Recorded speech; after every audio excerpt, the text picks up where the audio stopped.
Price lord brothers and sisters. இந்த அருமையான வேலைக்கான கர்த்தருக்கு நான் ஸ்தோத்திரம். இன்னைக்கு ஆவியானவர் நம்மளுக்கு தந்திருக்க ஒரு அருமையான டாபிக் பற்றி பார்க்கலாம். அடிக்கடி நம்ம ஒரு பேசி யோசிக்கிற ஒரு சில விஷயமான ஒரு டாபிக் தான் இன்னைக்கு நம்ம பார்க்க போறோம். இப்படி ஒருவேளை நம்ம வாழ்க்கையில் நடந்திருக்குமோ, ஒருவேளை இதனாலதான் இந்த மாதிரி நம்ம வாழ்க்கையில் நடக்குதா அப்படின்னு சொல்லி நிறைய நேரங்கள் நம்ம யோசித்து பார்க்கக்கூடிய விஷயம் தான். என்ன அப்படின்னா, ஆசீர்வாதமும் அப்புறம் சாபங்களும் அப்படின்ற மாதிரி ஒரு டாபிக்ல ஆண்டவர் இன்னைக்கு கொடுக்க போறாரு. என்ன அப்படின்னு பார்த்தோம்னா, தலைமுறையின் ஆசீர்வாதங்களும் சாபங்களும் ஒரு தீர்மானம் தான் அப்படின்ற மாதிரி. என்ன அப்படின்னா, இன்னைக்கு உதாரணத்துக்கு நம்ம எடுக்க போனோம் அப்படின்னா, நிறைய குடும்பங்கள் நம்ம பார்த்திருப்போம். சில குடும்பங்கள்ல ஒரு சாவு நடந்திருக்கும் அந்த வீட்டுல. அடுத்து இமீடியட்டா அடுத்த வருஷத்துக்குள்ள இன்னொரு சாவு நடந்துரும். அப்படியே மாத்தி மாத்தி ஒருத்தவங்களும் அந்த வீட்டுல இறந்துகிட்டே வருவாங்க. நல்லாதான் இருப்பாங்க. நல்ல ஒரு நான் வயசானவங்க விட்டு சொல்லல, ஒரு யங்கான ஆளுகளா இருப்பாங்க வீட்டுல.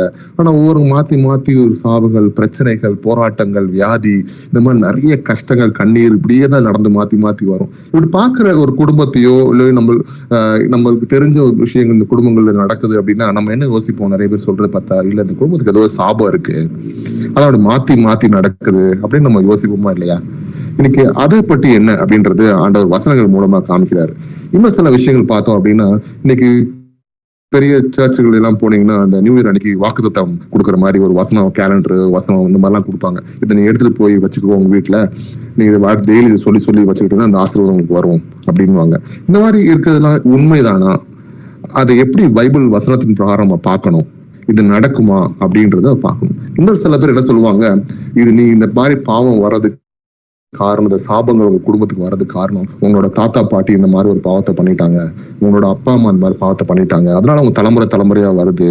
இந்த குடும்பம் பாருங்க, ஒரு மாத்தி மாத்தி தற்கொலை பண்ணி சாகுறாங்க, இந்த குடும்பத்துல இப்படிப்பட்ட கேன்சரா சாகுறாங்க அப்படின்னு சொல்லி நிறைய விஷயங்கள்லாம் சொல்லக்கூடிய ஒரு கதை கேட்டிருப்போம். நிறைய விஷயங்கள்ல நம்ம சிலர் நம்பியிருப்போம், சிலர் நம்மளுக்கு கரெக்டா தெரியாது. ஆனா இன்னைக்கு ஆண்டவர் நம்மளுக்கு காட்ட போற வசனங்கள் எப்படின்னா, ஆசீர்வாதம்னா என்ன, அது எப்படிப்பட்ட ஆசீர்வாதங்களா இருக்க போகுது, அது மட்டும் இல்லாம சாபங்கள் இருக்குதா, அந்த சாபங்கள் எப்படிலாம் இருக்க போகுது, யார் யாருக்கு இந்த சாபங்கள் வரும், யார் யாருக்கு இந்த ஆசீர்வாதங்கள் வரும், யார் யாருக்கு இந்த சாபங்களை உடைச்சு ஆண்டவர் ஆசீர்வாதம் கொடுப்பா, யாரோட ஆசீர்வாதங்கள் உடைச்சு சாபங்களா மாறும் அப்படின்றத ஆண்டவர் வசனத்தின் மூலமா நீ காட்ட போறாரு. இந்த வசனத்துல நம்ம பார்க்கலாம்.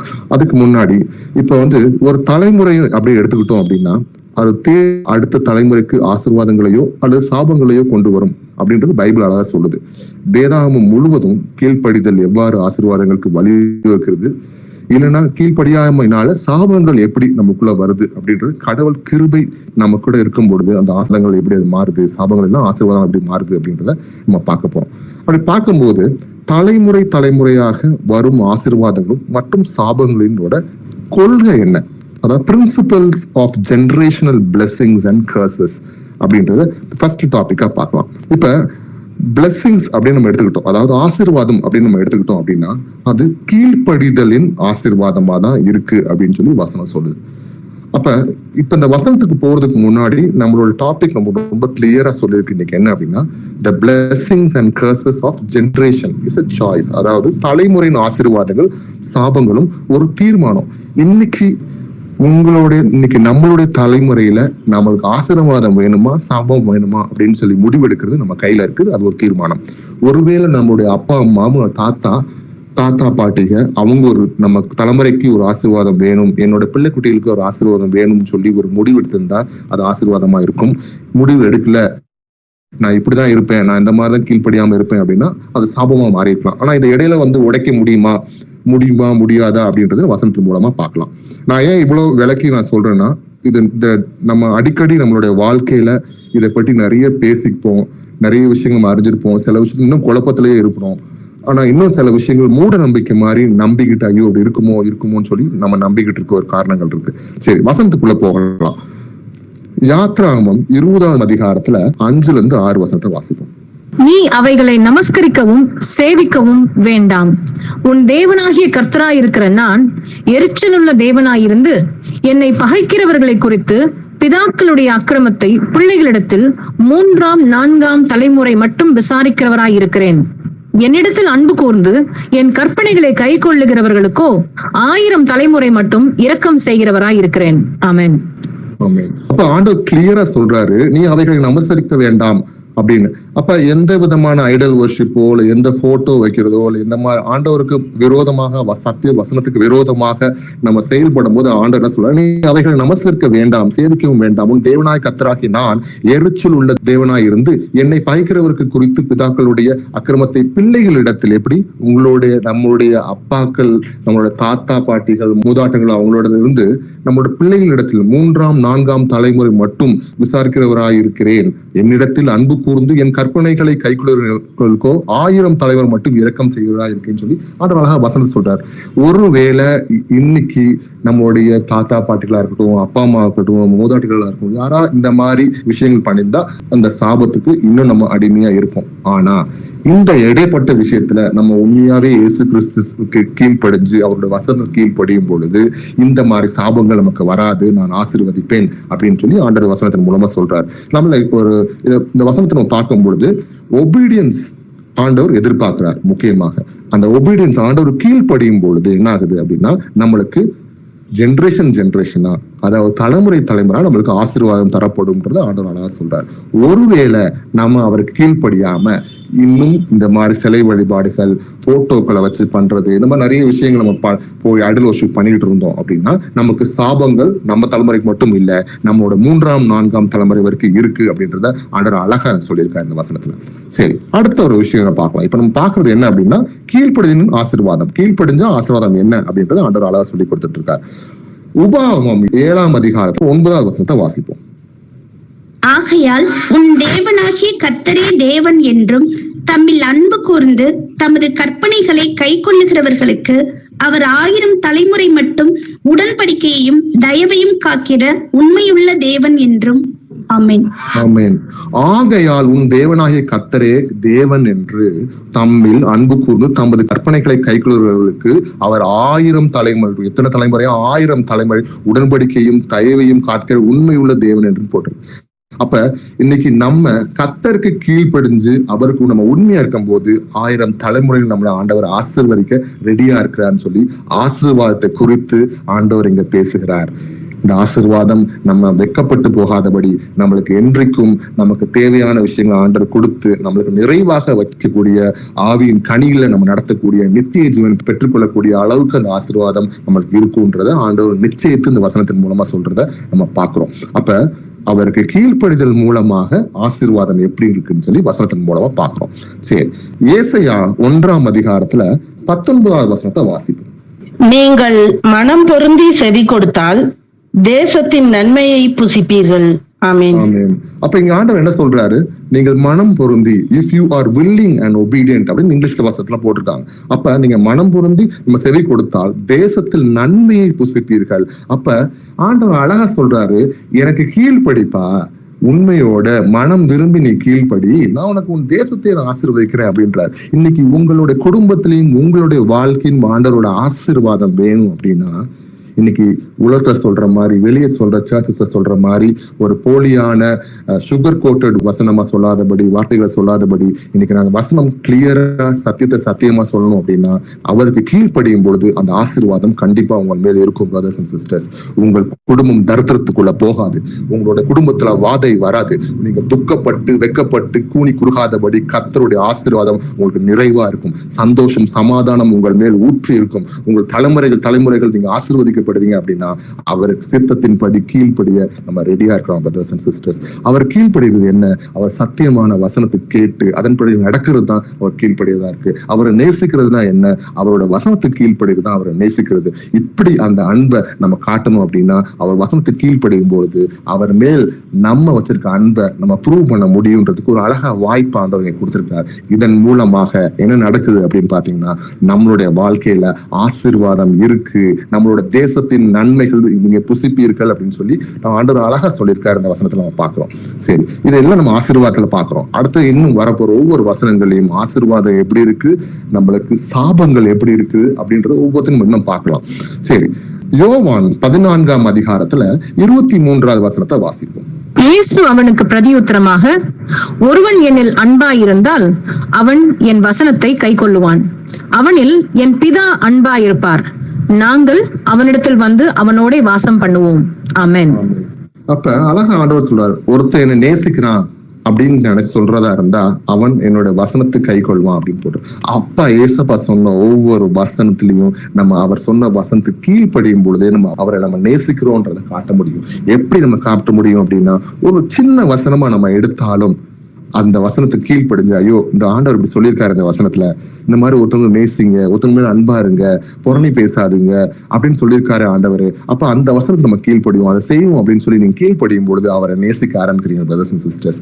அதுதான் கர்த்தர் மேல் நீங்க வச்சிருக்க உண்மையான அன்பு. அந்த ஒவ்வொரு வசனத்தின் கீழ்ப்படிய சின்ன சின்ன விஷயத்த நம்ம கீழ்ப்படிய, பெரிய பெரிய வசனங்கள் கஷ்டமான விஷயங்களை கூட ஆண்டவர் ஈஸியா நம்மளால உள்ள உட்கார்ந்து ஆவியானவர் நம்மள செயல்படுத்த வைப்பார் பிரதர்ஸ் அண்ட் சிஸ்டர்ஸ். அதை நம்ம செய்வோம். அப்படி செய்யும் பொழுது அந்த ஆசீர்வாதம் நம்ம மேல இருக்கு அப்படின்றது ஆண்டவர் காண்கிறார். அப்ப அவனிடத்தில் என் பிதா அன்பா இருக்கிறார் சொல்றது போல இன்னைக்கு நாங்க வந்து உங்களோட வாசம் பண்ணுவோம்ன்றது ஆண்டவர் அழகா இந்த இடத்துல எடுத்து காட்டுகிறார் பிரதர்ஸ் அண்ட் சிஸ்டர்ஸ். சரி, அடுத்ததாக நீதிமொழிகள் 3ஆம் அதிகாரம் 1-2 வசனத்தை வாசிப்போம். என் மகனே, என் போதகத்தை மறவாதே, உன் இருதயம் என் கட்டளைகளை காக்க கடவது. அவைகள் உனக்கு நீடித்த நாட்களையும் தீர்க்காயுசையும் சமாதானத்தையும் பெருக பண்ணும். ஆமென். ஆமென். அப்ப ஆண்டவர் அழகா சொல்றாரு என்ன ஆசீர்வாதத்தை கொடுத்து, என் மகனே என் போதகத்தை மறவாதே. அப்ப ஆண்டவர் சொன்ன ஒவ்வொரு வசனத்தையும் நம்ம என்ன பண்ணணும், மறவாமல் நம்ம மனசுல வச்சுக்கணும் பிரதர்ஸ் அண்ட் சிஸ்டர்ஸ். எப்படி மனசுல வச்சுக்க முடியும்? நம்ம டெய்லி வசனத்தை வாசிக்கும் பொழுது, வசனத்தை ஆடியோ பைபிள்ல போட்டு நம்ம கேட்கும் பொழுது, வசனம் வாசிக்க தெரியாதவங்க, படிப்பறிவு ரொம்ப இல்லாதவங்க தயவுசெய்து இந்த ஆடியோ பைபிள் நீங்க யூஸ் பண்ணுங்க. அப்படி இல்லை அப்படின்னா நமக்கு டைம் கிடைக்கும் போது வாசிக்கலாம். ஒருவேளை இல்லைனாலும் வாசிக்க முடியல, இன்னைக்கு நான் கொஞ்சம் பிஸி ஆயிட்டேன் அப்படின்னா நீங்க வண்டியில போகும்போதோ இல்ல ஏதாவது வேலை செய்யும் போது, கிச்சன்ல ஏதாவது வேலை செய்யும் போதோ நீங்க ஆடியோ போட்டு கேட்கலாம், தப்பு இல்லை. எதற்கு எப்படியா இருந்தாலும் கர்த்தருடைய வசனம் உங்களுக்கு உள்ள போகணும். அந்த வசனம் உள்ள போய் வேலை செய்யறதுக்கு நீங்க அதை அலோவ் பண்ணணும். ஆவியான வசனத்தின் மூலம் ஒவ்வொரு நேரமும் நீங்க சொல்ற சிந்திக்கிற விஷயமா இருக்கட்டும், வாயிலிருந்து வர விஷயமா இருக்கட்டும், அத்தனையிலும் ஆண்டவர் வசனத்தை காட்டி காட்டி உங்களுக்கு உள்ள இருந்து சொல்லி கொடுத்துட்டே இருப்பார். மகனே எப்படி செய்யி, மகளே எப்படி செய்யி, இந்த வசனம் இப்படி சொல்றதுல நீ ஏன் இப்படி பண்ற அப்படின்னு உங்களோட பேசுறதுக்கு அவரை அலோவ் பண்ணுங்க, அதை கேளுங்க. அப்படி செய்யும் பொழுது ஆண்டவர் சொல்றது, என் மகனே என் போதகத்தை மறவாதே, உன் இருதயம் என் கட்டளைகளை காக்க கடவுது. அவருடைய சொன்ன கட்டளை நம்ம காக்க கடவுது. அவைகள் உனக்கு நீடித்த நாட்களையும் தீர்க்காயுசையும் சமாதானத்தையும் பெருக பண்ணும். அப்ப நீடித்த நாட்கள் நமக்கு கிடைக்கணும் அப்படின்னா அது ஒரு ஆசீர்வாதம் தான். உண்மையாவே தீர்க்காயுசு, என்றைக்கும் சந்தோஷம் சமாதானமா இருந்து ஹெல்த்தியான ஒரு உடம்போட இருக்கிறதும், அதுவும் சமாதானத்தையும் பெருக பண்ணுவார் அப்படின்னு சொல்லி இந்த ஆசீர்வாதத்தை கொடுக்கிறார் இங்க ஆண்டவர் நமக்கு. அப்ப இவ்வளவு நேரம் கீழ்ப்படிதல் மூலமாக ஆசீர்வாதம் எப்படி இருக்கிறது என்ற வசனத்தின் மூலம் பார்த்துட்டோம் பிரதர்ஸ் அண்ட் சிஸ்டர்ஸ்.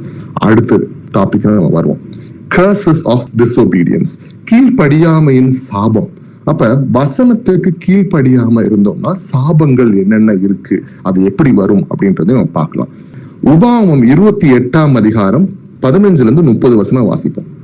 இன்று நான் உனக்கு விதிக்கிற உன் தேவனாகிய கர்த்தருடைய எல்லா கற்பனைகளின்படியும் கட்டளைகளின்படியும் நடக்க கவனமாய் இருக்கிறதற்கு அவர் சத்தத்திற்கு செவிகொடாதே போவாயாகில் இப்பொழுது சொல்லப்படும் சாபங்கள் எல்லாம் உன்மேல் வந்து உனக்கு பலிக்கும்.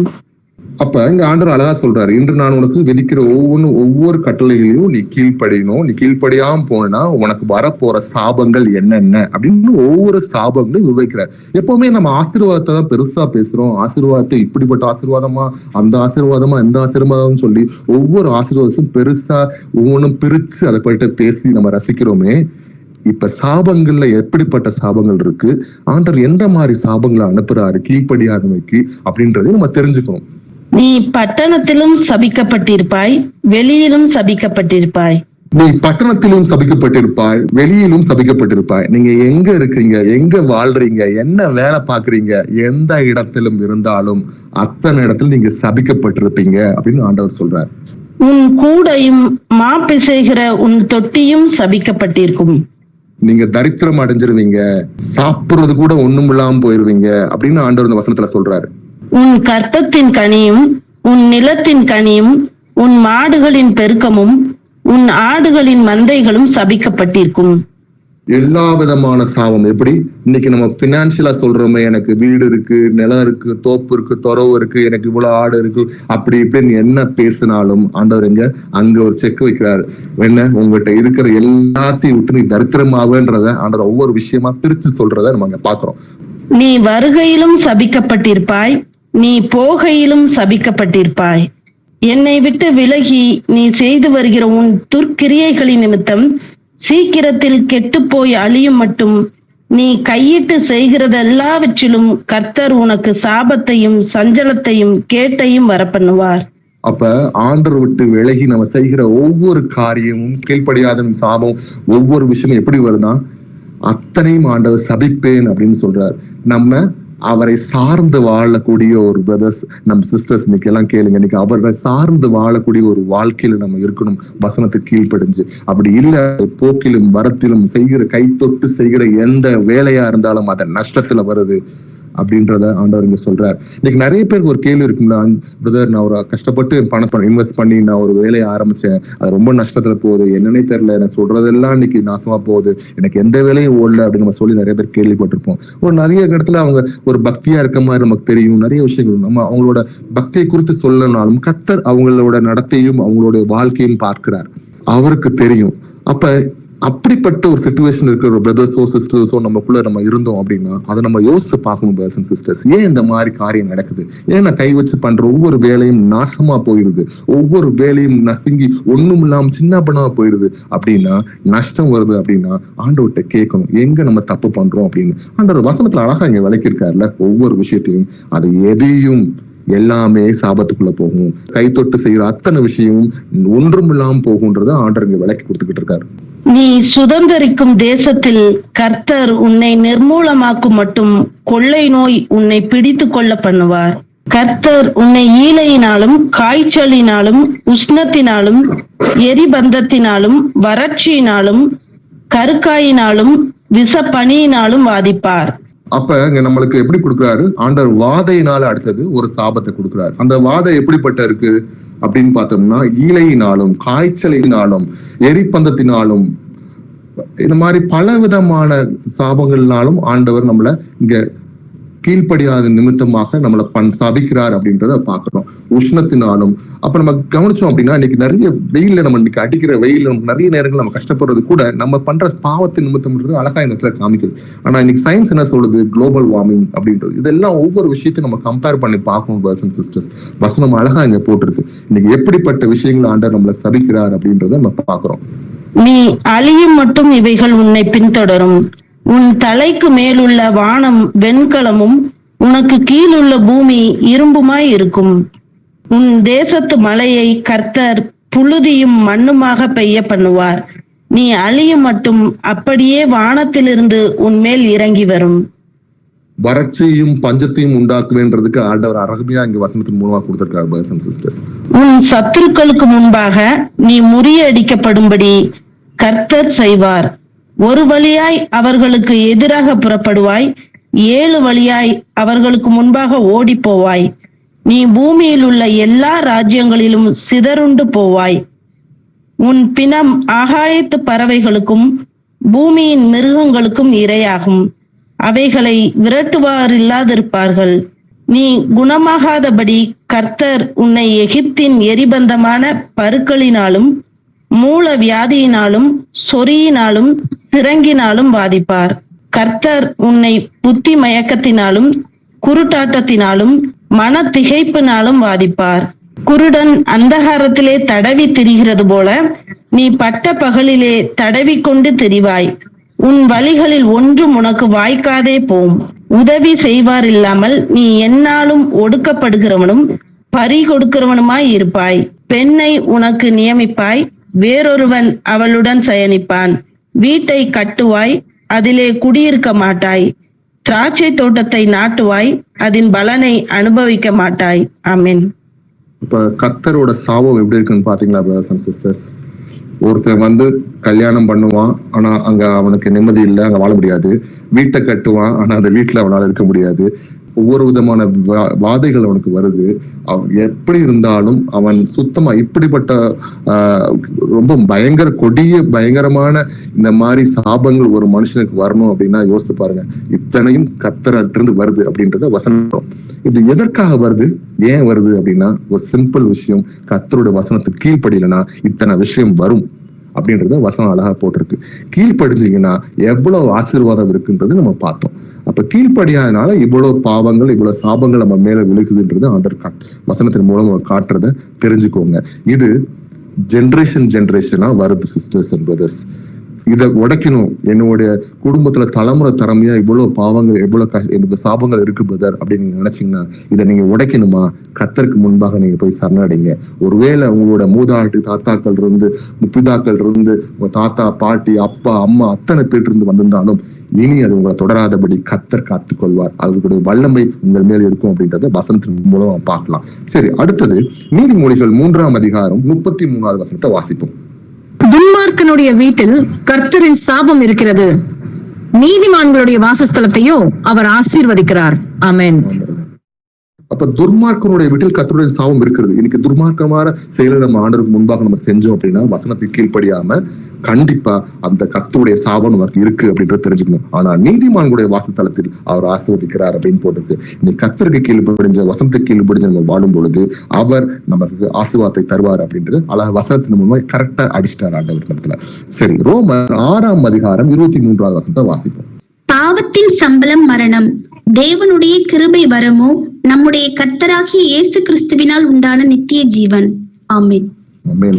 அப்ப நித்திய ஜீவன் நமக்கு ஒருத்தரால் மட்டும்தான் கிடைக்கும், அவர் இயேசு கிறிஸ்துக்கு மட்டும்தான். அந்த இயேசு கிறிஸ்துக்கு நம்ம கீழ்ப்படியும், அவங்க வசனத்துக்கு கீழ்ப்படிஞ்சோம் அப்படின்னா இந்த மாதிரி சாபத்துல இருந்து நம்ம தப்பிச்சுக்கலாம் அப்படின்னு பார்க்கிறோம். ஆனா சாபம் என்ன பண்ணுது? பாவத்தின் சம்பளம் மரணம்னு சொன்னது போல இன்னைக்கு இப்பேற்பட்ட சாபத்தை நம்ம கொண்டு வந்து கொடுக்குது அப்படின்றத நம்ம பார்க்கிறோம். வெளிப்படுத்தல் விசேஷம் 22ஆம் அதிகாரம் 14-15. ஜீவ விருட்சத்தின் மேல் அதிகாரம் உள்ளவர்களாவதற்கும் வாசல்கள் வழியாய் நகரத்திற்குள் பிரவேசிப்பதற்கும் அவருடைய கற்பனைகளின்படி செய்கிறவர்கள் பாக்கியவான்கள். நாய்களும் சூனியக்காரரும் விபச்சாரக்காரரும் கொலைபாதகரும் விக்கிரக ஆராதனைக்காரரும் பொய்யை விரும்பி அதன்படி செய்கிற யாவரும் புறம்பே இருப்பார்கள். ஆமென்.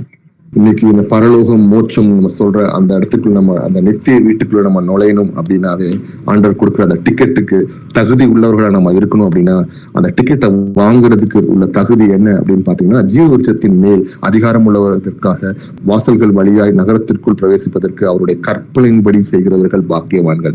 கர்த்தருடைய கற்பனைக்கு கீழ்ப்படிஞ்சு அதை செய்யறதுக்கு மட்டும்தான் பாக்கியவான்கள். அவர்களால் மட்டும்தான் அந்த நித்திய ஜீவனுக்குள்ள நுழைய முடியும் அப்படின்னு சொல்றாரு. யார் யார் நுழைய முடியாது? நாய்களும் சூனியக்காரரும் விபச்சாரர்களும் கொலைபாதகரும் விக்கிரகாராதனைக்காரரும் பொய் விரும்பி அதன்படி செய்கிற யாவரும் புறம்பே இருப்பார்கள்.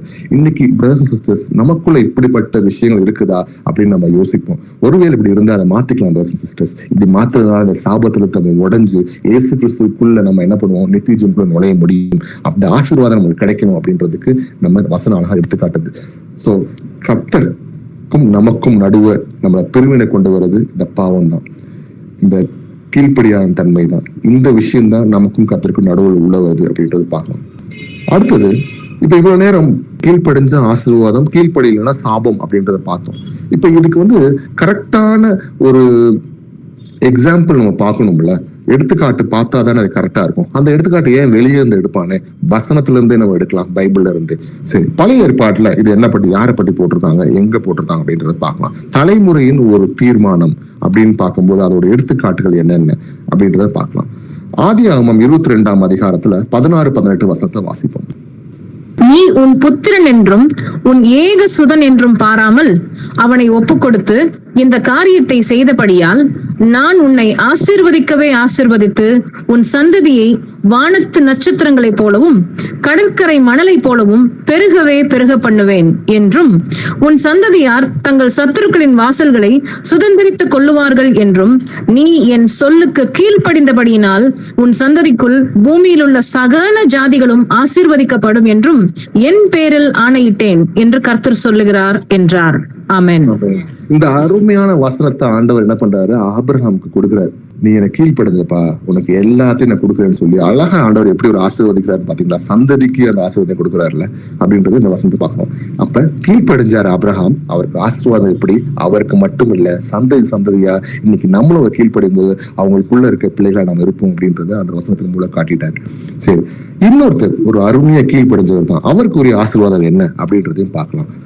2 சாமுவேல் 7ஆம் அதிகாரம் 12-13 வசனத்தை வாசிப்போம். உன் நாட்கள் நிறைவேறி நீ உன் பிதாக்களோட நித்திரை பண்ணும் போது நான் உனக்கு பின்பு உன் கற்ப பிறப்பாகிய உன் சந்ததியை எழும்ப பண்ணி அவன் ராஜ்யத்தை நிலைப்படுத்துவேன்.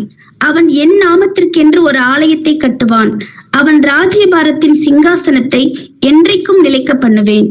ஆமென். ஆமென். இவர் யாரு? தாவீது. இன்னைக்கு இயேசு கிறிஸ்து அவரோட வம்சத்துல வந்ததை பெருமையா ஆண்டவர் சொல்றாரு இந்த இடத்துல.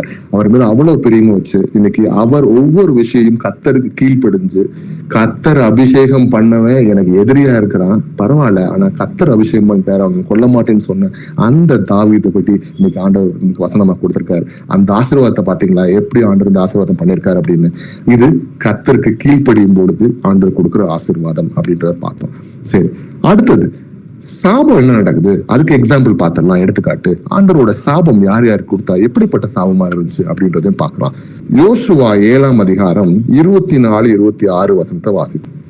அப்பொழுது யோசுவாவும் இஸ்ரவேலர் எல்லாரும் கூட சேராகின் புத்திரனாகிய ஆகானையும் அந்த வெள்ளியையும் சால்வையையும் பொன் பாலத்தையும் அவன் குமாரரையும் குமாரத்திகளையும் அவன் மாடுகளையும் கழுதைகளையும் ஆடுகளையும் அவன் கூடாரத்தையும் அவனுக்குள்ள யாவையும் எடுத்து ஆகோர் பள்ளத்தாக்குக்கு கொண்டு போனார்கள்.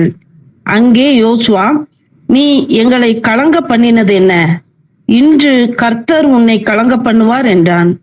அப்பொழுது இஸ்ரவேலர் எல்லாரும் அவன் மேல் கல்லெறிந்து அவைகளை அக்கினியில் சுட்டெரித்து கற்களினால் மூடி அவன் மேல் இந்நாள் வரைக்கும் இருக்கிற பெரிய கற்குவியலை குவித்தார்கள்.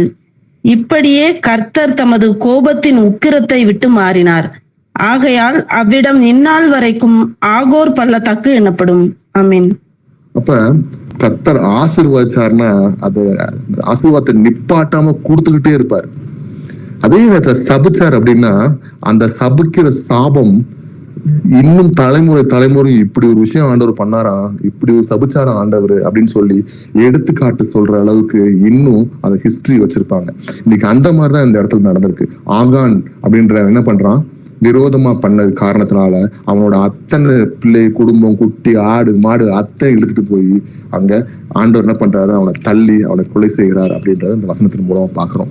அப்ப அதுக்கு மட்டும் இல்ல, அதுக்கு சாட்சியா நிக்கிற மாதிரி இன்னும் அந்த இடத்துல என்ன பண்றாங்கன்னா ஆகோர் பள்ளத்தாக்குன்னு சொல்லி அதை அழைக்கிறாங்க அப்படின்றத பாக்குறோம். அவர் சபிச்சா கூட அது ஹிஸ்டரி ஆக்குவேன்ற அளவுக்கு சபிக்கிறார் அப்படின்றது அவளோட சாபம் அவ்வளவு பயங்கரமான கொடிய சாபமா இருக்கு அப்படின்றத இந்த வசனத்தின் மூலமா பாக்குறோம். சரி, ஒரு ஆள் தான் அது பண்ணனா, நிறைய பேர் சபிச்சிருக்காங்க ஆண்டவர். நிறைய பேர் ஆண்டவருக்கு விரோதமா எழும்புன அத்தனை பேரையும் ஆண்டவர் என்ன பண்ணார் அப்படின்னு வசனம் இருக்கு. நம்ம சில எடுத்துக்காட்டு தான் நம்ம பார்த்துட்டு இருக்கோம்.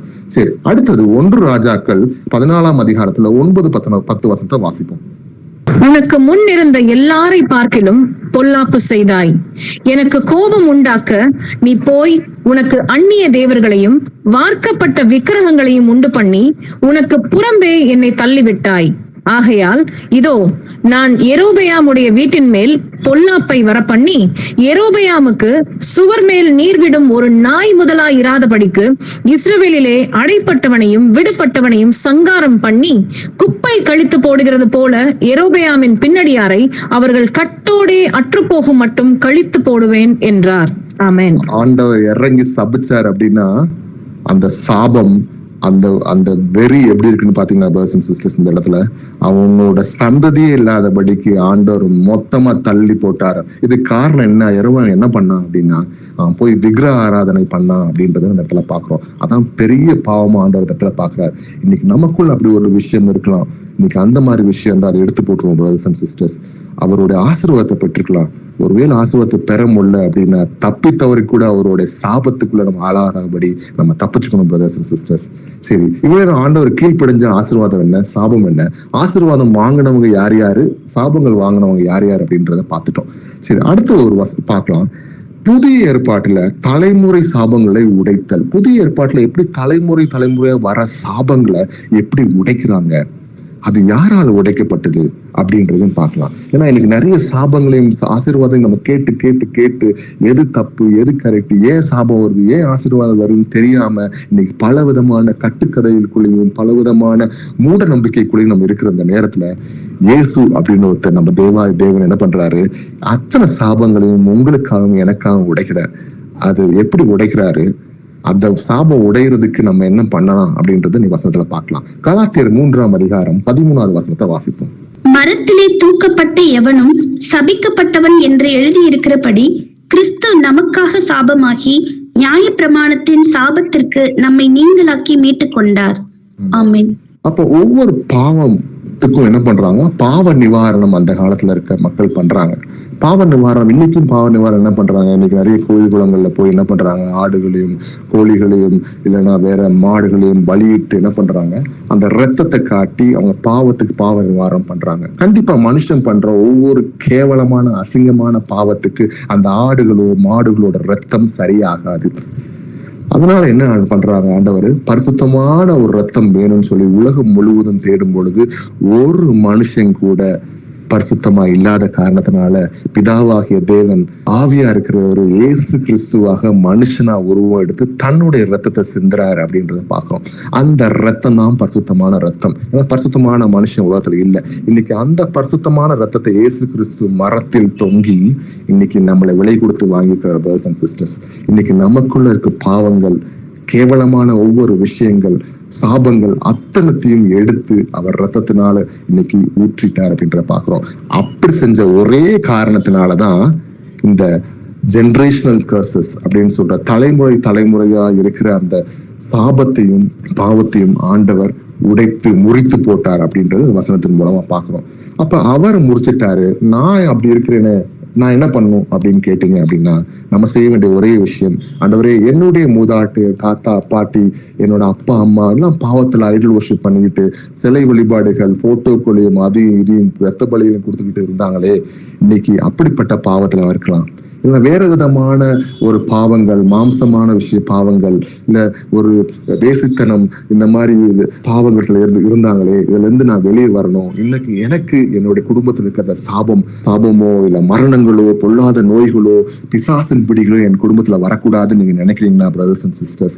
இந்த நேரத்துல நீங்கள் செய்ய வேண்டிய ஒரு விஷயம், கர்த்தருக்கு முன்பாக ஆண்டவரே என இயேசு கிறிஸ்துவே, நீர் பிதாவாகிய தேவன் இயேசு கிறிஸ்துவா எனக்காக வந்து இன்னைக்கு எனக்குள் ஆவியானவரா நீங்க இருக்கிறீங்க நான் சொல்லிய வசனம் ஆவியும் ஜீவனுமா இருக்குன்னு சொன்னது போல என் ஆவியானவரை நீங்க இருக்கீங்க ஆண்டவரே, நான் விசுவாசிக்கிறேன் அப்படின்னு சொல்லி அவர் மேல் விசுவாசிக்கும் போது உங்களுக்குள்ள உங்க தலைமுறையா இருக்கிற எந்த வித சாபமா இருந்தாலும் அத்தனையும் முறிக்கப்படும் பிரதர்ஸ் அண்ட் சிஸ்டர்ஸ். அதுதான் ஆண்டவர் வசனத்தின் மூலம் நம்ம காட்டுறாரு. யோவான் 8ஆம் அதிகாரத்துல 36வது வசனத்தை வாசிப்போம். ஆகையால் குமாரன் உங்களை விடுதலையாக்கினால் மெய்யாகவே விடுதலையாவீர்கள். ஆமென். அப்ப உங்களுக்கு விடுதலை வேணுமா இந்த சாபத்துல இருந்து? இந்த ஜெனரேஷனா தலைமுறையா உங்க குடும்பத்துல இருக்க பாவங்கள், போராட்டங்கள், கஷ்டங்கள், வியாதிகள், அத்தனை சாபங்கள், பில்லி சூனியங்கள், கட்டுகள் எதுவா இருந்தாலும் உங்களுக்கு விடுதலை வேணுமா? இந்த விடுதலை நீங்க எந்த போதகர்கள் பின்னாடியோ இல்ல எந்த பிரதர்ஸ் பின்னாடி போய் நின்று இல்ல எத்தனை சர்ச்சுகளை போய் நீங்க நின்று காசுகளை போட்டாலோ என்ன பிரேயர் ரிக்வஸ்ட் எழுதி போட்டாலோ உங்களுக்கு பதில் கிடைக்காது. இதை விடுதலைக்கு தரக்கூடிய ஒரே ஒரே பலவான் நமக்குள்ள இருக்க இயேசு கிறிஸ்து மட்டும்தான். நம்ம தேவன் இன்னைக்கு அப்பாவா நமக்கு இருக்கிறாரு. அவர் மட்டும்தான் நமக்கு இந்த முழுமையாக விடுதலை தர முடியும் அப்படின்றது நம்ம பார்க்கிறோம். வசனம் என்ன சொல்லுது? ஆகையால் குமாரன் உங்களை விடுதலையாக்கினால் மெய்யாகவே விடுதலையாவீர்கள். குமாரனாக இயேசு கிறிஸ்து மட்டும்தான் நம்மளை இந்த பாவத்திலிருந்து நம்மளை விடுதலையாக்க முடியும், சாபத்துல தந்து விடுதலையாக்க முடியும்ன்றதை அழகாக சொல்றாரு. சரி, அடுத்தது தலைமுறையாக பாவம் செய்வதற்கு பதிலாக நீதியை தேர்ந்தெடுப்பது. அப்ப பாவத்துக்கு நம்ம சாய்கிறதுக்கு பதிலாக நீதிக்கு பின்பாக நம்ம சாஞ்சோம்னா நமக்கு என்ன நடக்குது அப்படின்றத பார்க்கலாம். எசேக்கியேல் 18ஆம் அதிகாரம் 19ஆம் வசனம் 20வது வசனத்தை வாசிப்போம். இது எப்படி? குமாரன் தகப்பனுடைய அக்கிரமத்தை சுமக்கிறதில்லையா என்று நீங்கள் கேட்டால், குமாரன் நியாயத்தையும் நீதியையும் செய்து என் கட்டளைகளை கைக்கொண்டு அவைகளின்படி செய்ததினால் அவன் பிழைக்கவே பிழைப்பான். பாவம் செய்கிற ஆத்மாவே சாகும். குமாரன் தகப்பனுடைய அக்கிரமத்தை சுமப்பதும் இல்லை, தகப்பன் குமாரனுடைய அக்கிரமத்தை சுமப்பதும் இல்லை. நீதிமானுடைய நீதி அவன் மேல்தான் இருக்கும், துன்மார்க்கனுடைய துன்மார்க்கமும் அவன் மேல்தான் இருக்கும். ஆமென். ஆமென். அப்ப இங்க அழகா வசனம் அளவு தெளிவா அடிச்சிருக்காரு. இந்த வசனத்தை நம்ம கவனிச்சீங்க அப்படின்னா, இன்னைக்கு ஒருவேளை நம்மளுடைய குடும்பத்துல தலைமுறையாக நம்ம சில பாவங்களை பண்ணிட்டு வந்தோம்னா, நம்ம கிறிஸ்துவுக்குள்ள இல்ல, வசனத்துக்கு கீழ்ப்படியில அப்படின்னா அந்த சாபம் என்ன வருது? அந்த சாபத்துல ஒரு பயங்கரமான சாவுகள் வரலாம், குடும்பத்துல மரணங்கள் சம்பவிக்கலாம், பிசாசின் கட்டுகள் இருக்கலாம், ஒரு குடும்பமா அந்த குடும்பத்துல பல பேர் வந்து தற்கொலை செஞ்சு செத்துருக்கலாம், இல்ல பல விதமான வியாதிகள் இருக்கலாம், பண கஷ்டங்கள் இருக்கலாம், வேற எந்த விதமான போராட்டங்கள் இருந்தாலும் அந்த போராட்டம் இன்றும் உங்கள் தலைமுறைகளையும் உங்களையும் உங்களோட பிள்ளை குட்டிகளையும் அதை தொடரும். பிரதர்ஸ் அண்ட் சிஸ்டர்ஸ், அதை நீங்க உடைக்க விரும்புறீங்களா? உடைக்கிறதுக்கு ஆண்டவர் வழி கொடுக்கிறார். இயேசு கிறிஸ்துவின் மூலமாக நீங்க நித்திய ஜீவனை பெற்றுக்க முடியும்னு அழகா ஆண்டவர் சொல்றார். அப்ப அதை உடைக்கணும் அப்படின்னா இயேசு கிறிஸ்து சரணடையும் பொழுது, அவருக்கு கீழ்ப்படியும் பொழுது அந்த சாபத்தை உடைக்கிறார். அதுதான் அழகா ஆண்டவர் வசமா சொல்றார். ஒருவேளை உன் தகப்பன் தப்பு பண்ணா அந்த தப்பு உன் மேல சேராதுப்பா, அதை நான் உடைச்சிட்டேன், நீ பரிசுத்தமா இரு, உனக்கு ஆசீர்வாதத்தை நான் தரேன்.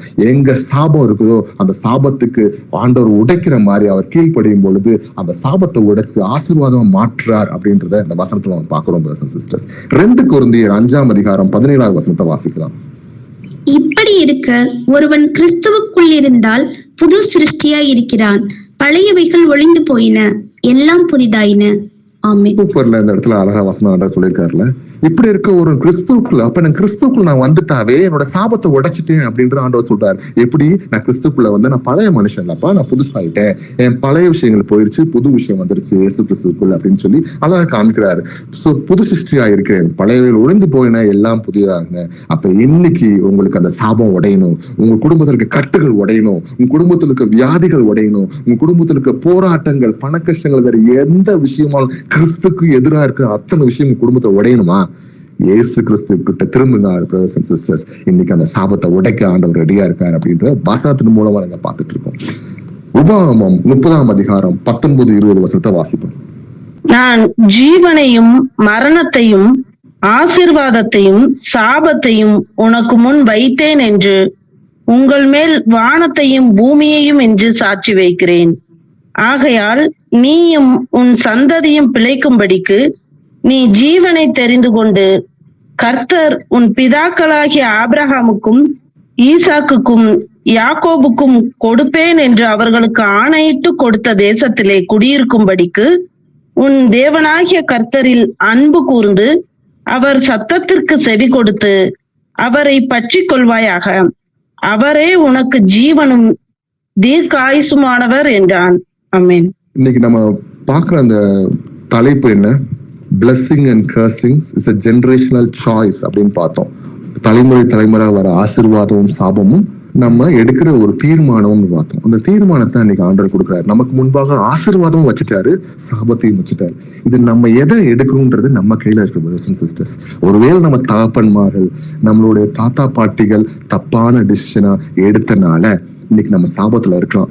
ஆனா இன்னைக்கு நீங்க முடிவு பண்ணீங்கன்னா உங்களையும் உங்களோட பிள்ளைகளையும் உங்கள் பிள்ளைகளுடைய பிள்ளைகளையும் அத்தனையும் சங்கதியும் ஆண்டவர் மாத்திரை ஆசீர்வாதமா மாத்தணும் நீங்க விரும்புனீங்கன்னா நீங்க நல்ல சாய்ஸா இருக்கிற அந்த ஆசீர்வாதத்தை விரும்புங்க. அந்த ஆசீர்வாதம் எதுக்குள்ள இருக்கு? கர்த்தர் வசனத்தை கீழ்ப்படிதன் மூலமா அந்த ஆசீர்வாதத்தை பெற்றுக்கொள்ளுவீங்க அப்படின்னு சொல்லி ஆண்டவர் சொல்லியிருக்காரு.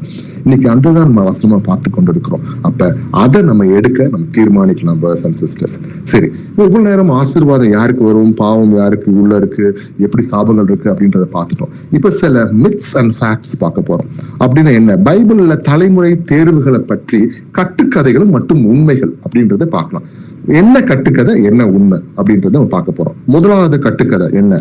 Children are automatically punished for their ancestors since. பிள்ளைகள் ஆட்டோமேட்டிக்கா தங்களோட மூதாட்டிகள் பண்ண பாவத்தினால அவங்க தண்டிக்கப்படுறாங்க. அப்ப இன்னைக்கு அப்படின்னு சொல்ற ஒரு விஷயத்த பாக்குறது. இப்ப நீங்க நிறைய பேர் சொன்ன பாத்தியா, தாத்தா பாட்டி பண்ண பாவத்தை பாத்தியா, அதனால நீ பாரு இவன் கஷ்டப்படுறான் அப்படின்னு. எனக்கு தெரிஞ்ச ஒரு குடும்பம், நீங்க நம்ப மாட்டீங்க, எங்களுக்கு தெரிஞ்ச ஒரு குடும்பம். அந்த குடும்பத்துல ஒருத்தர் வேலை பாக்குறாரு, ரொம்ப ரொம்ப பெரிய வேலையெல்லாம் கிடையாது, சாதாரண வேலை. ஆனா நிறைய இடங்கள்ல அவர் வேலை பார்க்குற இடத்துல இருந்து சரி நிறைய பேர் வட்டிக்கு காசு கொடுத்துக்கிட்டே இருப்பாரு. அவர் வட்டி கொடுக்க அவருக்கு ஒரு சைட்ல வந்து அவர் சாதாரண வேலை பார்த்தாலும் அந்த வேலைக்கு மிஞ்சின பணம் அவர் வந்துகிட்டே இருந்துச்சு அவருக்கு. அவர் ஒரு வீடு கட்டினார், 2 வீடு கட்டினார், பக்கத்துல இருக்க வீடு வாங்கிடுவாரு. கஷ்டப்பட்டாங்கன்னா அவங்கள்ட்ட போய் ஒரு காசு கொடுத்து அந்த வீட்டை வாங்கிடுவார். இப்படி வீடுகளா வாங்கி அந்த வீடுகளை வாடகைக்கு விடுறது, அந்த வீடுகள்ல வர காசுகளை வச்சு இன்னும் 4 வீடு வாங்குறது, இப்படியே சுத்தி அந்த ஏரியாலே நிறைய வீடுகளை வாங்கின ஒரு மனுஷன் ஒரு சாதாரண வேலை பார்க்கணும். அவரு வந்து அவர்கிட்ட பெரிய வண்டிகளோ அதெல்லாம் வச்சுலாம் போக மாட்டார், சாதாரண ஒரு சைக்கிள் தான் போவார். ஆனா நிறைய பணங்களை வட்டி கொடுத்து இந்த மாதிரி சம்பாதிக்கக்கூடிய ஒரு மனுஷன். நீங்க நம்ப மாட்டீங்க, அப்படிப்பட்ட ஒரு கர்த்தருக்கு பிரியமில்லாத, ஏன்னா வசனம் அழகா சொல்லுது வட்டி கொடுக்க கூடாதுன்னு பணத்தை. அவர் வட்டிக்கும் சாதாரண வட்டி கொடுக்காம நிறைய அநியாயத்து வட்டி நிறைய விஷயங்கள் கொடுத்து என்ன பண்ணாரு, அவர் குடும்பம் எப்படி அழிஞ்சிச்சு அப்படின்றத கண் கூட நாங்க பார்த்தோம். அப்படின்னும் போது எப்படின்னா, அவருக்கு மூத்த ஒரு பையன் இருந்தாரு, 2வது ஒரு பையன், 3வது ஒரு பொண்ணு இருந்தாங்க. மூத்த பையனுக்கு வேலை சரியில்லை, அவர் கல்யாணம் பண்ணி வச்சாங்க. அந்த பையன் வேலை சரியில்லை. 2வது பையன் வந்து கொஞ்சம் மைண்ட் அப்செட் ஆகி தன்னோட அண்ணியோட தப்பா பிஹேவ் பண்றதுக்கு பார்த்துட்டான். அப்படி சில விஷயங்கள் நடந்துச்சு. அப்புறம் இந்த பிறந்த அவங்களோட கடைசி குழந்தை, அதாவது பொண்ணு, பெரியவங்க அவங்களும் என்ன பண்ணாங்க, ஒரு சிச்சுவேஷன்ல அவங்க தற்கொலை பண்ணிக்கிட்டாங்க. இந்த மாதிரி கடைசி அவரோட ஒய்ஃப் செத்து போச்சு. இந்த மாதிரி பிள்ளைகள், மக அத்தனை பேர் செத்து போயிட்டாங்க. அந்த ஆளு அதை தெரியாம இன்னும் வட்டி கொடுத்து கடைசி அவர் மரணம் செத்து அந்த வீட்டுல 1 வாரம் கழிச்சு அவர் வந்து ஸ்மெல் எடுத்து அதுக்கப்புறம் வந்து அவனை தூக்கிட்டு போனாங்க. இதை கவனிச்சிங்க அப்படின்னா மொத்த குடும்பமும் அவங்க சாபத்துல விழுந்துச்சு. இன்னைக்கு பாக்குறவங்க என்ன பண்ணாங்க தெரியுமா, சொல்றவங்க எல்லாம், இந்த குடும்பத்துல அவர் இப்படி பண்ணாருப்பா, அந்த சாபம் தான் அவங்க எல்லாம் அந்த குடும்பத்துக்கு வந்துச்சு, அவங்க பிள்ளைகளை கொன்றுச்சு அப்படின்னு சொன்னதை நான் கேட்டிருக்கேன். இன்னைக்கு அதே தான் இங்க கட்டுக்கதைகளா போட்டிருக்க விஷயமா அப்படின்னு காமிக்கிறாங்க. அப்படின்னு பார்த்தோம்னா, இன்னைக்கு மூதாட்டிகள் பண்ண பாவங்கள் பிள்ளைகளுக்கு வருமா அப்படின்னு கேட்டா எஸ் வரும். ஆனா அதை உடைக்கிறதுக்கு ஆண்டவர் வழி கொடுத்திருக்காரு அப்படின்றத நம்ம பார்க்கலாம். சரி, இதுக்கு உண்மை என்ன அப்படின்னு கேட்டா, ஒவ்வொருத்தவங்களுடைய பாவம் தான் அவங்களுக்கு ரெஸ்பான்ஸ். இன்னைக்கு நான் பாவம் பண்ணா அந்த பாவம் என்னைய குறிக்குது அப்படின்றத நம்ம பாக்குறோம். அந்த பாவத்துக்கு நான் உணர்ந்து திருந்துட்டேன் அப்படின்னா என்னோட தலைமுறைக்கு ஒன்றும் ஆகாது. ஒருவேளை என்னோட தலைமுறைகள் நான் பண்ண பாவத்துல சிக்கி இருந்தாங்க, அவங்க மனம் மாறிட்டாங்கன்னா அவங்களுக்கு அந்த பாவம் வராது அப்படின்றத இந்த இடத்துல பாக்கலாம். எப்படி வசனத்துல பார்க்கலாம். எசேக்கியேல் 18ஆம் அதிகாரம் 20ஆம் வசனத்தை வாசிப்போம். பாவம் செய்கிற ஆத்துமாவே சாகும், குமாரன் தகப்பனுடைய அக்கிரமத்தை சுமப்பதும் இல்லை, தகப்பன் குமாரனுடைய அக்கிரமத்தை சுமப்பதும் இல்லை. நீதிமானுடைய நீதி அவன் மேல்தான் இருக்கும், துன்மார்க்கனுடைய துன்மார்க்கமும் அவன் மேல்தான் இருக்கும். ஆமென். ஆண்டவர் அழகா வெட்ட வெளிச்சமா இங்க சொல்லிட்டார். நம்ம நிறைய நேரங்கள் நம்ம பார்த்திருப்போம், சில ஆசீர்வாத வசனங்கள் நம்ம கொடுத்திருப்பாங்க. அந்த ஆசீர்வாத வசனங்கள் நம்ம பார்க்கும் பொழுது நம்ம என்ன பண்ணுவோம், அந்த வசனம் அருமையா கொடுத்திருக்காரு ஆண்டவரே, நான் அதை பிடிச்சிக்குவேன், டெய்லி நான் சொல்லி பண்ணுவோம் அப்படின்னு சொல்லிட்டு இருப்போம். அந்த வசனத்தை நான் வாசித்து நான் மனசுல வச்சுக்குவேன், எனக்கு ஆண்டவர் ஆசீர்வாதத்தை கொடுப்பாரு அப்படின்னு. இன்னைக்கு அந்த வசனத்தை என்னைக்காவது அந்த வசனத்துக்கு முன்னாடி ஒரு 4-5 வசனம், பின்னாடி 4-5 வசனத்தை நம்ம எடுத்து வாசிச்சிருக்கோமா? நீங்க அதை வாசித்து பாருங்க பிரதர்ஸ் அண்ட் சிஸ்டர்ஸ், அப்ப தெரியும் அந்த வசனம் அது ஆசீர்வாதத்துக்குரிய வசனமா இருக்கும், அதை கொடுத்திருப்பாங்க. அதே இடத்துல நம்ம தப்பு பண்ணோம், நம்ம வந்து கீழ்ப்படையாதுக்குள்ள நம்ம இருந்தோம் அப்படின்னா அதுக்குரிய சாபம் வர வசனத்தையும் அதை கீழே கொடுத்திருப்பாங்க. அதை நம்ம சொல்ல மாட்டாங்க, அதை நம்ம சொல்லாம நம்ம தெரிஞ்சிருவோமே. இன்னைக்கு அந்த மாதிரி விஷயங்கள் தான் நடந்துகிட்டு இருக்கு அப்படின்றத நம்ம பாக்குறோம். சரி, அடுத்தது generational curses cannot be broken, அதாவது தலைமுறையான சாபங்கள் உடைக்கப்படியாது அப்படின்னு சொல்லி நீ கட்டுக்கதையா இருக்கிற விஷயத்த ஆண்டவர் என்ன சொல்றாரு கேட்டீங்கன்னா, கலாத்தியர் 3ஆம் அதிகாரம் 13ஆம் வசனத்துல என்ன சொல்றாரு பார்க்கலாம். மரத்திலே தூக்கப்பட்ட எவனும் சபிக்கப்பட்டவன் என்று எழுதி இருக்கிறபடி கிறிஸ்து நமக்காக சாபமாகி நியாயப்பிரமாணத்தின் சாபத்திற்கு நம்மை நீங்களாக்கி மீட்டுக் கொண்டார். ஆமென். அப்ப தலைமுறையான சாபங்களை உடைக்க முடியாதுன்னு சொல்ற அந்த கட்டுக்கதைக்கு மாறாக இயேசு கிறிஸ்து என்ன பண்றாரு, மரத்துல அவர் தொங்கி, சிலுவையில தொங்கி நம்மளுடைய பாவத்தை, நம்மளுடைய சாபத்தை அவர் உடைத்துட்டார் அப்படின்றது வசனத்தை பார்க்கலாம். அடுத்தது என்ன சொல்ற ஒரு கட்டுக்கதை அப்படிதான், சில மக்கள் தான் இந்த மாதிரி தலைமுறையில இருந்து வெளியே வருவாங்க, எல்லாத்துக்கும் இந்த மாதிரி விஷயம் நடக்காது அப்படின்னு சொல்ற ஒரு விஷயம் இருக்கு. ஆனா வசனம் என்ன சொல்லுது, ரோமர் 3ஆம் அதிகாரம் 23-24 வசனத்தை வாசிப்போம். எல்லாரும் பாவம் செய்து தேவ மகிமையற்றவர்களாகி இலவசமாய் அவருடைய கிருபையினாலே கிறிஸ்து இயேசுவில் உள்ள மீட்பை கொண்டு நீதிமான்களாக்கப்படுகிறார்கள். ஆமென். அப்படி கவனிச்சோம் அப்படின்னா எல்லாரும் பாவம் செஞ்சுக்கோம். இன்னைக்கு நீங்க நான் எல்லாரும் பாவிகள் தான், எல்லாருமே பாவத்துல விழுந்து தேவ மகிமை அற்றவர்களாக இருக்கோம். ஆனா இலவசமாய் அவருடைய கிருபையினால, எப்படி ஃப்ரீயா அவருடைய கிருபையினால கிறிஸ்து இயேசுவுக்குள் மீட்கப்பட்டு நீதிமான்களாக்கப்படுகிறோம். இன்னைக்கு நம்ம நீதிமானா இருக்க நம்ம ஆசைப்படுறோம் அப்படின்னா அவருடைய கிருபையினாலதான் நடக்குது அப்படின்றத நம்ம தெரிஞ்சுக்கணும். சரி, அடுத்தது ஒரு உண்மைகள் என்ன அப்படின்றத பார்க்கலாம்.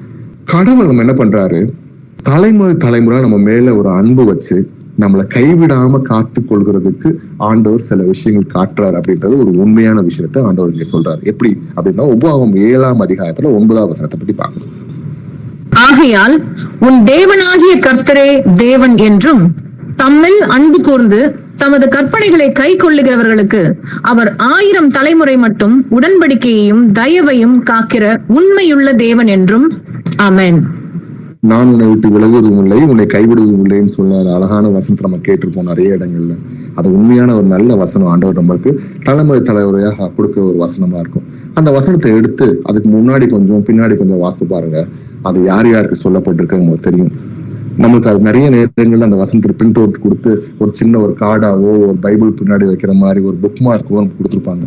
இன்னைக்கு அது முன்னாடி பின்னாடி நீங்க வாசிக்கும் போது தெரியும், நீ இந்த மாதிரி பணத்துக்கு உலகத்தின் ஐஸ்வர்யத்துக்கு நீ ரொம்ப ஒத்து போகாம இருக்கிறதெல்லாம் போதும் நீ எண்ணி உன்கிட்ட இருக்கிறது போதும் நீ நினைச்சு உன்ட்டு அதிகமா இருக்க விஷயங்கள் நீ அடுத்தவங்களுக்கு எடுத்து கொடுத்து அதை நீ நிறைவடைஞ்சினா நான் உன்னை விட்டு கைவிடுவதும் இல்லை, நான் உன்ட்டு விலகுவதும் இல்லைன்னு சொல்லி ஆண்டவர் வசனத்தை சொல்லியிருப்பாரு. இந்த விஷயம் உங்களுக்கு தெரியாது. இன்னைக்கு ஆண்டவர் நம்மள எந்த நேரத்திலையும் ஆசீர்வதிக்க ரெடியா இருக்கிற பிரதர்ஸ் அண்ட் சிஸ்டர்ஸ்.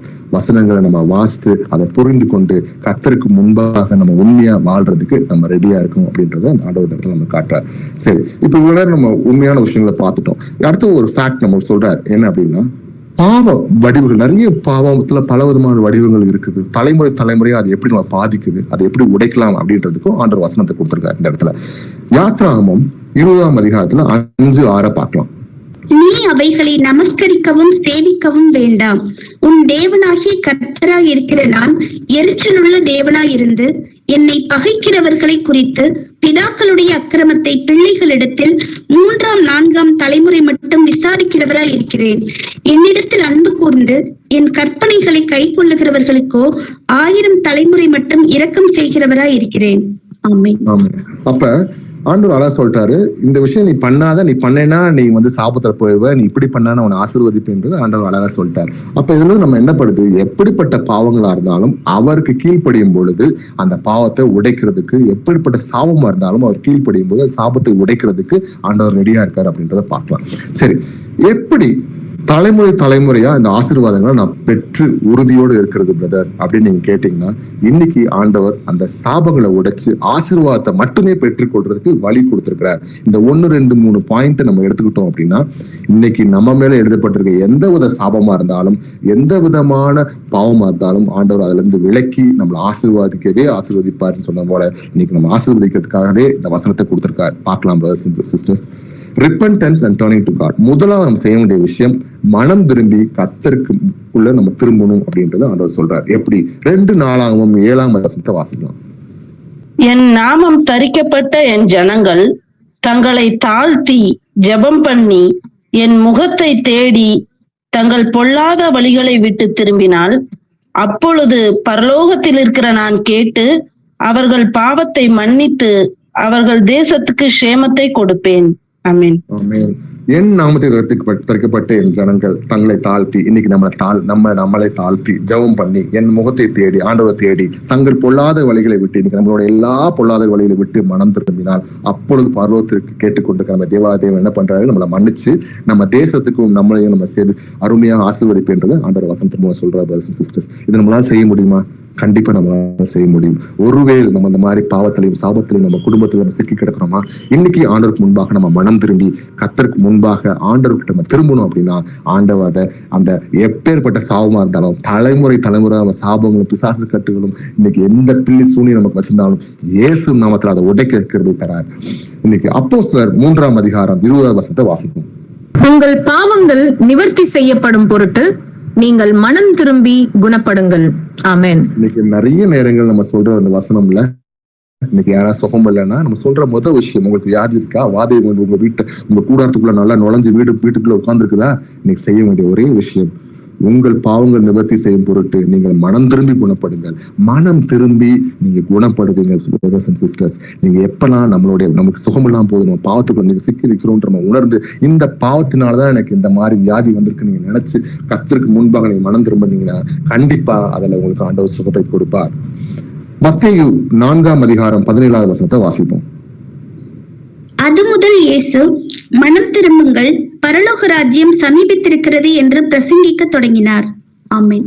அப்ப மனம் திரும்புதல் நம்மளுக்கு பாவத்திலையும் நம்மளுடைய சாபத்திலையும் நம்மளுக்கு விடுதலை கொடுக்கறது மட்டும் அல்லாமல் நம்மளுக்கு பரலோக ராஜ்யத்துக்கு சுதந்தித்து கொள்றதுக்கும் ஆண்டவர் வழி கொடுக்கிறார் அப்படின்றத இந்த வசனத்து மூலம் பார்க்கலாம்.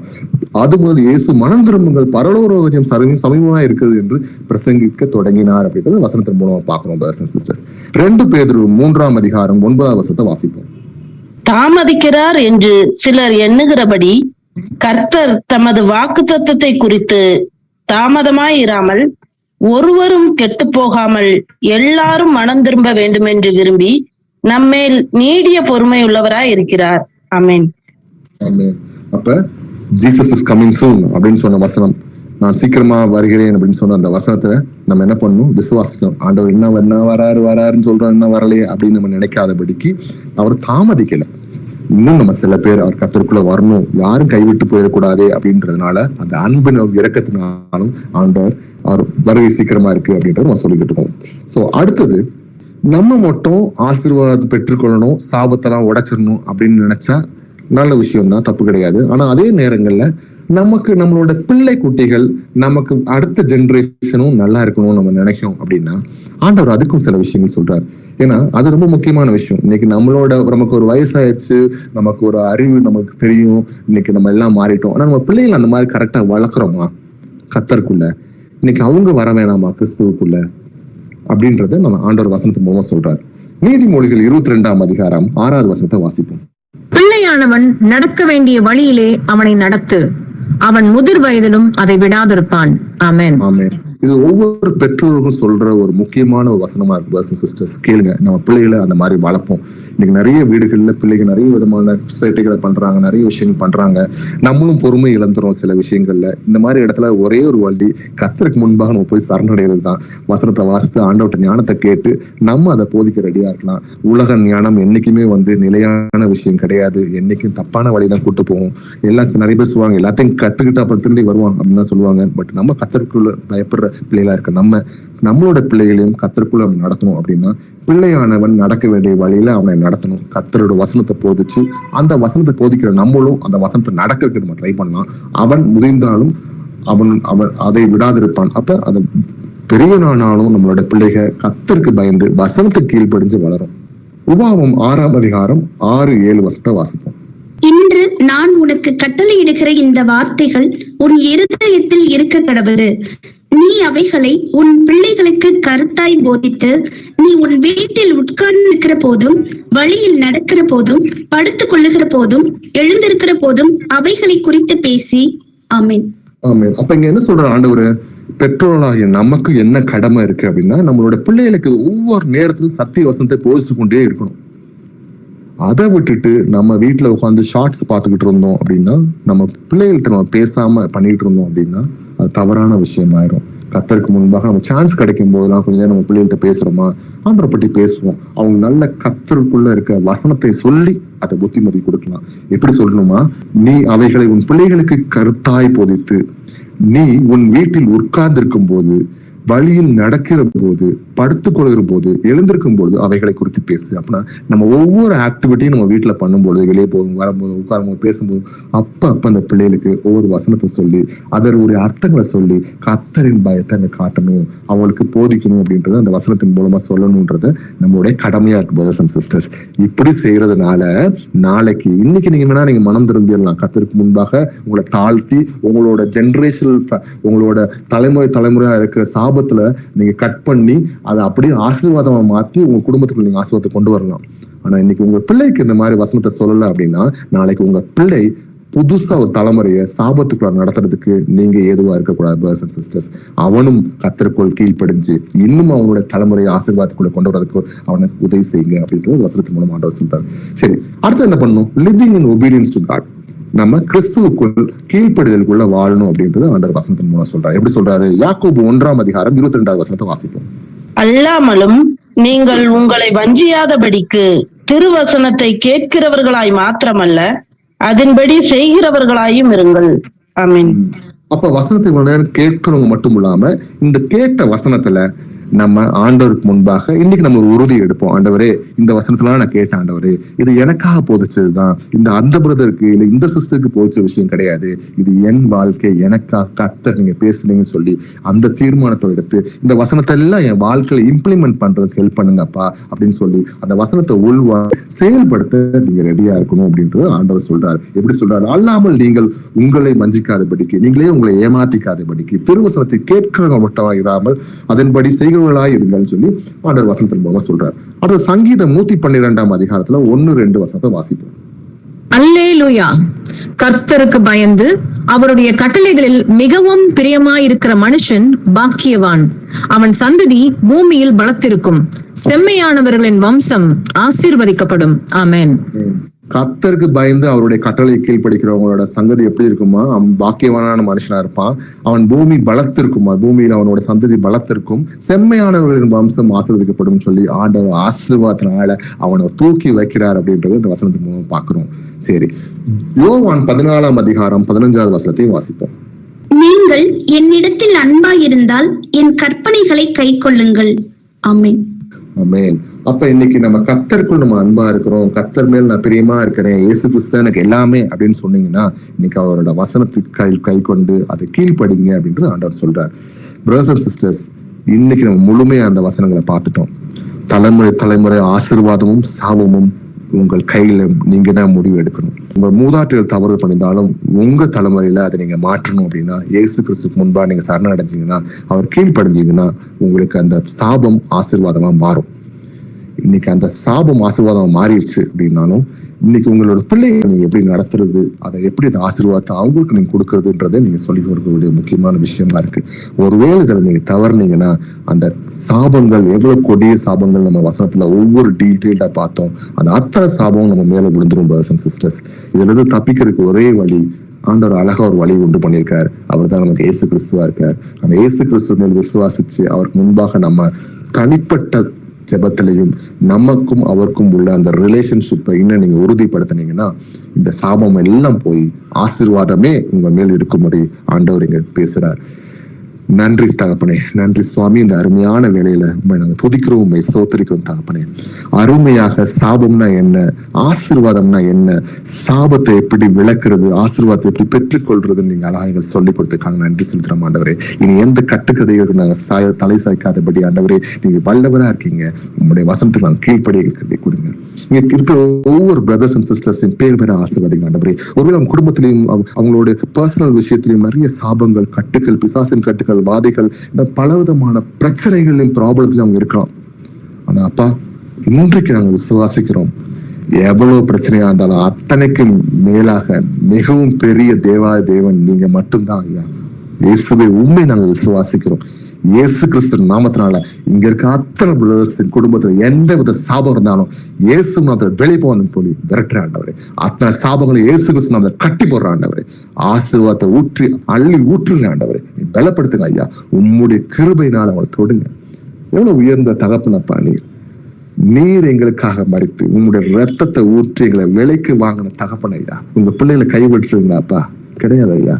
என்றைக்கு நாங்க மனம் திரும்பணுமோ அன்றைக்கே அப்பா நீங்க எங்களை தூக்கி வச்சு நித்திய ஜீவனுக்கு எங்களை அழைத்து கொண்டு போறதுக்காக நன்றி செலுத்துறோம் தகப்பனே. எங்களை தாழ்த்துக்கிறோம். ஒருவேளை எனக்கு ஜாயின் பண்ண முடியாத எந்த பிரதர் சிஸ்டர்ஸ் இருந்தாலும் அவங்களை கூட இருந்து அவங்களை பலப்படுத்துங்க, அவங்களை ஆசீர்வாதிங்க. இயேசு கிறிஸ்து மூலம் வேண்டிக்கிறவங்க நல்ல பிதாவே. Amen. Praise the Lord brothers and sisters.